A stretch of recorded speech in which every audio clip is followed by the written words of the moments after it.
Tomato sauce একদম fresh থাকবে।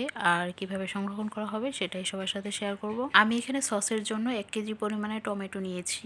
টমেটোটা ভালোভাবে ধুয়ে কেটে নিয়েছি। এর সাথে দিয়েছি তেজপাতা একটা, 3 টুকরো বড় রসুন, আদা 2 টুকরো, দেশি হলে একটা রসুন দিলেই হবে এখানে, দারচিনি 2 টুকরো, এলাচ 2টা, লবঙ্গ 4টা, গোলমরিচ 1 চামচ আর লবণ 1 চামচ। এরপর চুলায় বসিয়ে দিয়েছি। এর মধ্যে কিন্তু কোনো পানি দিইনি, টমেটো থেকেই পানি উঠবে, এই পানিতেই টমেটোগুলো গলে যাবে।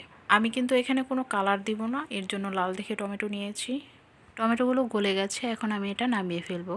এরপর তেজপাতা আর দারচিনি এটা তুলে ফেলে দিয়ে এরপর ব্লেন্ডারে ব্লেন্ড করব। টমেটো কিন্তু ভালোভাবে ঠান্ডা করে এরপর ব্লেন্ডারে ব্লেন্ড করতে হবে। ব্লেন্ড হয়ে গেছে, এখন ছেঁকে নিচ্ছি। চালনি দিয়ে ছাকার কারণে টমেটো সসটা একদম দোকানের মতো স্মুথ হবে। টমেটোর অনেকগুলো আঁশ বের হয়েছে, চামচ দিয়ে চেপে চেপে টমেটোর পিউরিগুলো নিয়ে নিলাম। একদম স্মুথ পিউরি হয়ে গেছে, দেখতেই পাচ্ছেন। এটা আমি চুলায় আবার জাল করে নিব।